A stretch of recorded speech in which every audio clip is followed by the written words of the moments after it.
Limina's Catherine Allen has been leading exciting discussions about virtual reality here at the Arts Centre, alongside screenings of Empire Soldiers VR, Bosch and Madrid VR.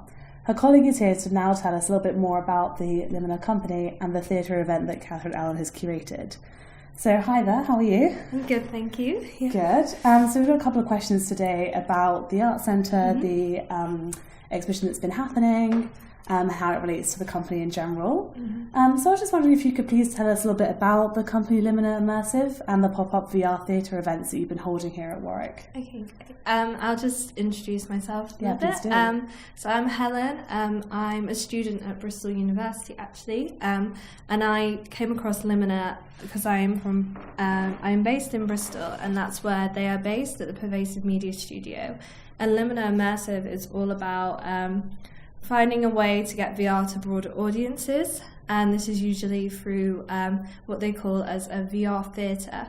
So we welcome people in, and we have a VR host there, which is the role I'm doing this week for freelancing, and we welcome them in, make them feel comfortable, and we have a kind of a setup where you're in a circular space, so you're all there together, and it's very similar to as if you're going to the cinema or the theatre, and we want to try and create that welcoming environment so that people aren't intimidated by VR. And this week at Warwick we've called it an introduction to virtual reality arts, because although people do seem interested in VR, it seems to be coming more from the gaming aspect, and so we want to introduce it to people who perhaps aren't the technology driven people who will go and queue up for the latest iPhone. We're trying to appeal to the people who are going to who would just go along to cinema or theatre for an evening out. So yeah, that's why we brought it to Warwick this week. Right.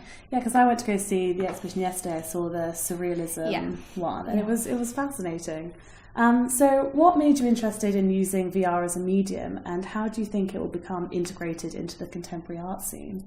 So Limina, Catherine's background, she very much started off in computer. She had two sides. She was interested in theatre and she was interested in computer engineering, and she had a part-time job while she was a teenager fixing computers, and she never really thought these two things would come together. However, when she did her theatre degree, after that she worked for some apps, gaming app places, and she made some apps with touch press. And then she ended up making the BBC's first VR experience.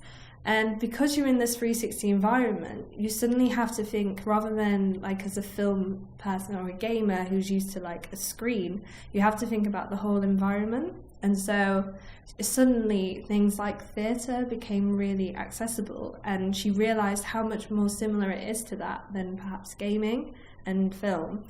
And because of that, it's kind of she became so interested in integrating it into contemporary art in the same way that you would with any other piece of performance art or dance.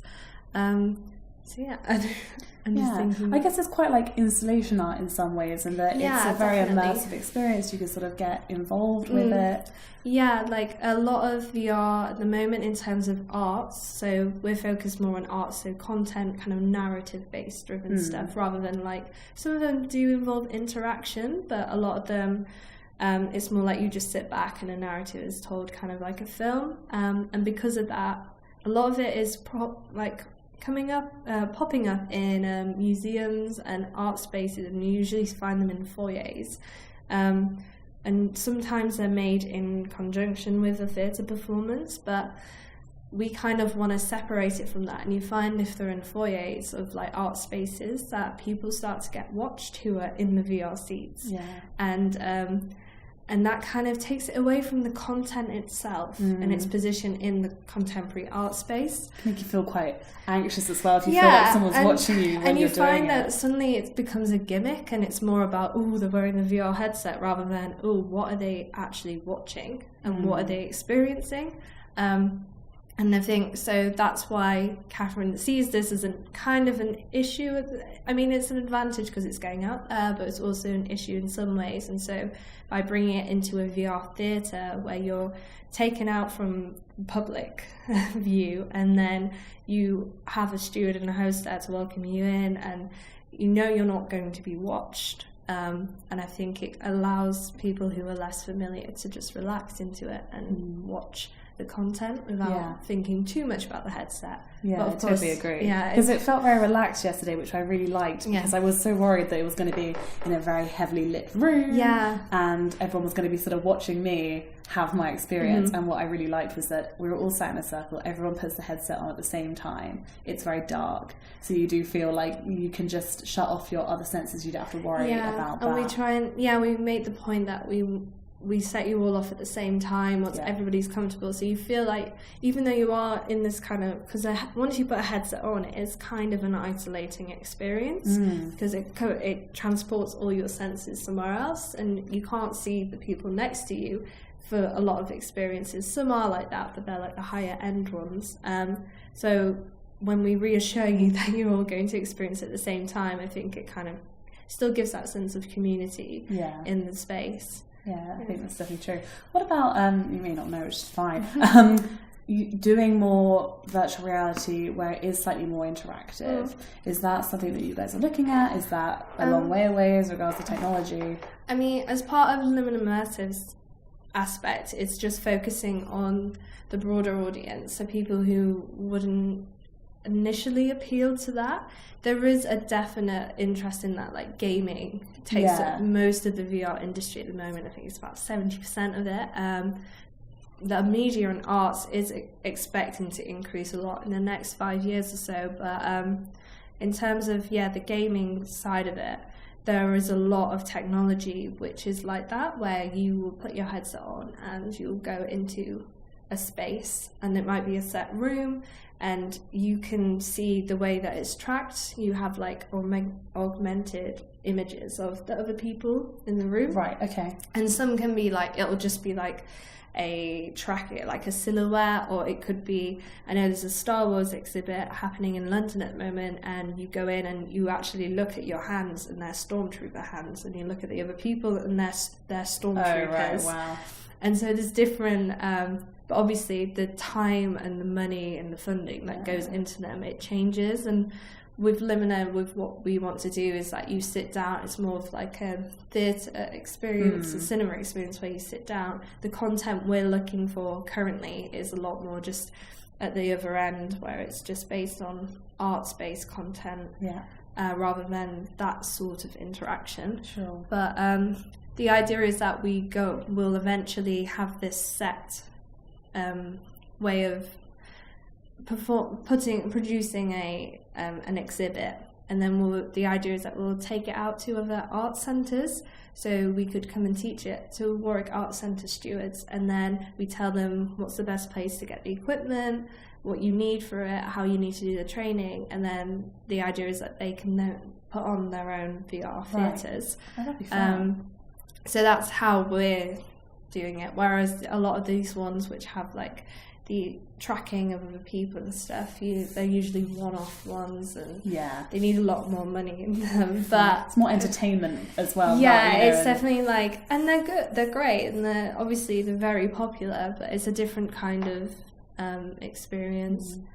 Often, I can assume those ones are often less cultural as well. I think the ones that you did yesterday, the Surrealism and the Empire Soldiers one, felt quite cultural. It felt like more you were going to an art show rather than going to definitely like an amusement. Because a lot of in the gaming, a lot of it is called like VR arcades, and so you immediately get a sense it's like pop-up arcade. It's more about just having fun, like interaction with your friends. But definitely in terms of arts, from the ones, so we showed Empire Soldiers, which was about the perspective of the Caribbean soldiers in World War One, and then we showed Surrealism, which is made up of two pieces from a Bristol-based company called BDH Immersive, and they followed. You travelled into the world of two different painters. There was Bosch and René Magritte. And so, yeah, definitely this kind of stuff these kind of experiences are able to be used for educational or historical, or as you say, art-based venues. Like you could show them in galleries perhaps, and exactly. Depending on the content. I mean, a big part of the VR industry at the moment, which Limina is actually going to do a lot of research on next week, is finding the genres, a way of kind of defining content which isn't the exact same as like film and theatre. So like you have horror, you have romance, you have comedy, and there's a way of kind of, we're going to there isn't really a set categorizing system yet in place for VR, because although you might have like a historical one, you also have to talk about the level of interaction. Yeah. So like with Vampire Soldiers, it's very historical based, and you're sat in this environment and you can look around and spin like 360, but then you don't have an interaction that you might have at a Star Wars one, where you have a gun and you're moving around and there's lava and, you know, it's really exciting at the time because it's such a new thing and anyone can get involved with, but there's such a wide range of VR that's being made. It's finding the ways of like categorizing them and finding the right audiences for each one. Yeah, sure. Speaking of which, so if it does become more widely used, how do you see us using virtual reality in our day-to-day lives in the future? So there's kind of two ways of looking at it. So basically there's the way where there's consumer headsets, which are the ones where you can purchase them and take them home. And there's that side of it where Oculus headsets are what we've been using in the theatre, and we generally use them. And they're owned by Facebook. So there's that side of it where there's this social media driven side, and there's the Samsung Gear VR, and you can plug your Samsung phone in it, and so it's very much appealing to people who can sit at home and do it in their living room, and especially that appeals for gaming again. And there is that side of it, but consumer headset sales haven't been as high as expected, and so there is suddenly this push for event-based VR, and that's what Limina does. A lot of companies, still like Facebook and Google, are now setting up VR cinemas in America, so there is this clear interest in it. So although there is kind of this social kind of panic, a little, this moral panic that maybe we will eventually be like a Black Mirror episode. Everyone says that. Everyone goes, it's going to be like Black Mirror, everyone's worried. Exactly. We may end up being like a Black Mirror episode, sat in our living rooms with all of them on and just not doing anything, kind of like WALL-E when you go on the ship. And maybe we might end up being like that. But I feel like with this, people still have a slight concern about it in some ways. There's definitely a lot of ethical talk and discussion around this. Yeah, there's so many things around. So I think we still have this conscience that we don't want that to happen. And I think that's where events-based VR will suddenly accelerate, especially like the equipment is quite expensive. Like Oculus, it does cost quite a lot of money to have headsets. Like it's not as much as like an iPhone maybe, or it can be just as much as that. You know, it's just whether you want to invest in it. And so there'll be the people in the same way, like some people have like the latest iPhones and some people just stick to their normal one. It's like those people will keep buying the new headsets, and then there'll be people who will still want to come to the cinema and theatre, and so there is this space for event-based VR, and I think people will like that, where they can just go and experience it on a night out, on an evening out with their friends, and then come back together. And that's why we always do like Q&As afterwards, and ways and talks, and trying to find. We do that as well as to try and hear about what people liked and what they didn't like, so we can keep learning and we can understand what's the best way of doing it. But yeah, it also gives that kind of social and rounded experience. It gives you, I guess, the communication with the curator, and it adds that more personal experience to it, which people are worried we're going to lose. But I guess you could always argue that it's the same. People concerned about cinemas and television, you know, and us not going outside, and not having fun and interacting with people, becoming overly distracted by technology. It's just another step. There's always going to be something. There's always going to, especially like Netflix. Yeah, there's always but people still go out to cinemas and things. Yeah, there's always that. I guess it's great that you're doing it at places like art centres at universities as well, where it is younger people who stereotypically are often a bit more inclined to use new technology and that sort of thing. So finally, in the talk yesterday, Catherine spoke about the gender gap in virtual reality usage. And I was wondering if you could possibly expand on why you think this gap is there and how you and the company plan to make VR more gender neutral in the future. Okay. So my opinion of the gender gap, I have mentioned this quite a lot, is I think definitely through gaming. Games, yeah. And the game industry is, and same with the film industry, it is stereotypically very male dominated, like white male dominated, and there is that side of it. But I think in terms of what Limina wants to do, and we're focusing more on the art side, it's trying to make it more similar to film and theatre, and if you're going to see a show or a film, and it's trying to move it away from the techie side of it. So the way we advertise is to have content above like a picture of someone in a headset. We find that encourages a wider gender range. In fact, in our last festival, there was more women that came to see it.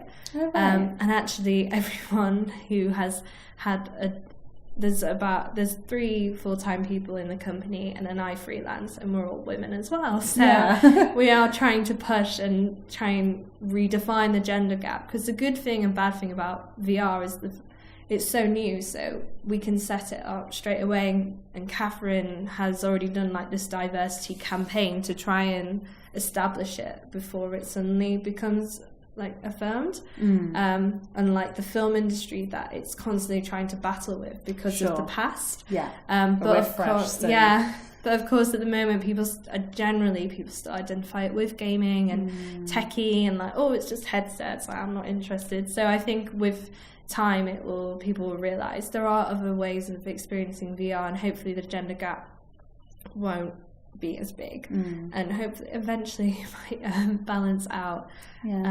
Especially because considering it's throughout Warwick anyway, it was definitely marketed as a sort of theatre art experience. And it tends to be at the university that those sort of events do attract more women. So then it's interesting how it's how you sort of frame it and market it. Is it more, as you said, a gaming arcade or an experience to do with virtual reality, or is it more of a cultural arty experience? I think would attract different genders. It's really because we want it to be balanced. We don't want it to suddenly go the other All way, women. and then so it's finding that balance. Like, do we advertise just the content, and then it's finding, and then in terms of the content, then we're like, okay, if we want a balanced audience, because Catherine curates the sessions, you think, what can we curate? In Bristol, when we did the VR Weekender, which was the first UK's dedicated VR festival, and it was a really big success, and the way she did it was how she created set sessions, and then she had a few different experiences in each session, and then named them like wildlife and Mozart, so that involved 2 ones with an animal-based theme, and then a musical piece, and then the ones later on, there was surrealism and fantasy, childhood adventure. So she tried to have a wide range of different themes and experiences, perhaps so it would reach out to a wider audience. But it is difficult. It's finding that balance of making it not still having that VR interest, and making sure the content reaches out to everybody without unbalancing the gender gap. Of course. So finally, are there any other events that you're doing nearby? Anything that you want to talk about? Let us know that's going on if we did want to go and experience one of these virtual reality.